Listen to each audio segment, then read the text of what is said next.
بسم اللہ الرحمن الرحیم نحمدہ ونصلی علی رسولہ الکریم۔ آج کا موضوع ہے انگوٹھی کا پہننا۔ تو کس چیز کی انگوٹھی پہننا جائز ہے،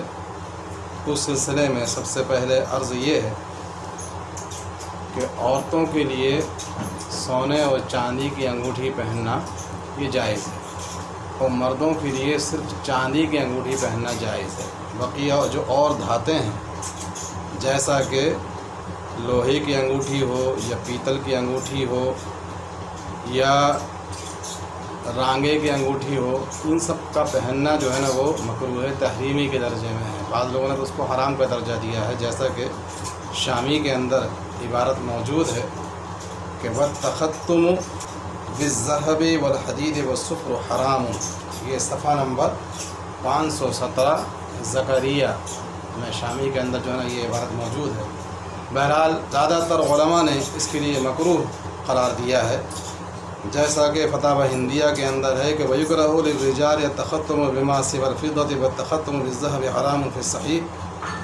اور آگے لکھتے ہیں کہ وَالتَّخَتُّمُ بِالْحَدِيدِ وَالصُّفْرِ وَالنُّحَاسِ وَالرَّصَاصِ مَكْرُوهٌ لِلرِّجَالِ وَالنِّسَاءِ جَمِيعًا۔ عالمگیری صفحہ نمبر 335 جلد نمبر 5 میں یہ عبارت موجود ہے۔ عورتوں کے لیے اور مردوں دونوں کے لیے مکروہ ہے سونے اور چاندی کے علاوہ۔ تو مردوں کے لیے صرف چاندی کی اجازت ہے اور عورتوں کے لیے سونے اور چاندی کی اجازت ہے، اس کے علاوہ اور دھاتوں کی انگوٹھی پہننے کو مکروہ قرار دیا ہے۔ تاہم علماء نے موجودہ زمانے میں رول گولڈ وغیرہ کی انگوٹھیوں کی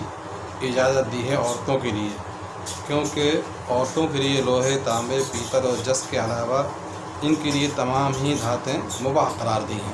البتہ مردوں کے لیے رول گولڈ کی انگوٹھی جو ہے نا وہ جائز نہیں ہوگی، اس لیے کہ ان کے لیے صرف چاندی کی انگوٹھی ہی جائز ہے، جیسا کہ قاموس الفقہ صفحہ نمبر 323 جلد نمبر 3 کے اندر یہ بات موجود ہے۔ اب رہ جاتی ہے بات یہ کہ کتنی مقدار میں پہننا جائز ہے، تو وہ 4 گرام 374 ملی گرام تک پہننا مردوں کے لیے جائز ہے، اس سے زائد جائز نہیں ہے، اس سے کم گویا کہ پہننا چاہیے، اس سے زائد چاندی کی انگوٹھی پہننا مردوں کے لیے درست نہیں ہے، جس کو احادیث کے اندر 1 مثقال کہا گیا ہے، اور 1 مثقال کا جو موجودہ وزن ہے وہ 4 گرام 374 ملی گرام کے برابر ہے۔ بہرحال علماء نے انگوٹھی کے پہننے کو مردوں کے لیے جائز قرار دیا ہے۔ اس کے علاوہ جو ہے کچھ لوگ اپنے ان انگوٹھیوں کے اندر اس میں جو نگینے ہیں وہ عقیق کے یا فیروز کے یا یاقوت وغیرہ کے لگاتے ہیں، تو یہ بھی جائز ہے، بشرطے کہ ان کا اس کے بارے میں فاسد عقیدہ نہ ہو کہ میری زندگی پر اس سے اچھا اثر پڑتا ہے۔ اگر اس کا اس طرح کا کوئی عقیدہ نہیں ہے کہ فلاں پتھر میری زندگی پر اچھے اثرات ڈالے گا اور فلاں پتھر جو ہے نا ہماری زندگی پر اس کے برے اثرات ڈالتا ہے، اس طریقے کا اگر اس کا کوئی عقیدہ نہیں ہے تو پھر جو ہے ان کو ان پتھروں کی انگوٹھیوں کو پہننا بھی گویا کہ وہ جائز قرار دیا ہے۔ چنانچہ شامی کے اندر صفحہ نمبر 519 کے اندر جو ہے نا یہ عبارت موجود ہے کہ وَالْعِبْرَةُ بِالْخَلْقَةِ، اس کے ذیل میں، اور اس کے بحر صفحہ نمبر 518 پر شامی کے اندر عبارت موجود ہے کہ وَالْأَصَحُّ أَنَّهُ لَا بَأْسَ بِهِ لِأَنَّهُ عَلَيْهِ الصَّلَاةُ وَالسَّلَامُ تَخَتَّمَ بِالْعَقِيقِ وَقَالَ تَخَتَّمُوا بِالْعَقِيقِ فَإِنَّهُ مُبَارَكٌ، یہ شامی کے اندر عبارت 518 زکریہ دیوبند، اس میں یہ عبارت موجود ہے۔ اب رہ جاتی ہے کہ اس کو کس ہاتھ میں پہننا چاہیے، تو دونوں ہاتھوں میں انگوٹھی کو پہنا جا سکتا ہے، دائیں ہاتھ میں بھی پہنا جا سکتا ہے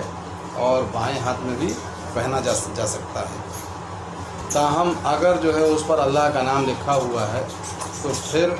ایسے موقع پر بیت الخلاء وغیرہ اگر جائے تو اس کو اتار دینا چاہیے، یا اس کو اگر وہ نہ ہو تو اس کو جو ہے نا وہ دائیں ہاتھ میں کم از کم کر لے، یا اس کو ہتھیلی کی طرف اس کا جو نگ ہے جس طرح وہ لکھا ہوا ہے اس کو گویا کہ چھپا لے، یہ اس کو کرنا چاہیے۔ سب سے اچھا تو یہ ہے کہ جب وہ بیت الخلاء وغیرہ جائے تو پھر ایسے موقع پر اس کو اتار ہی دینا چاہیے۔ اس کو آپ دیکھ سکتے ہیں قاموس الفقہ میں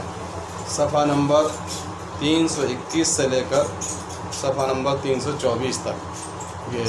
اس کے بارے میں جو ہے احکام اس میں آپ کو مل جائیں گے۔ واللہ اعلم بالصواب۔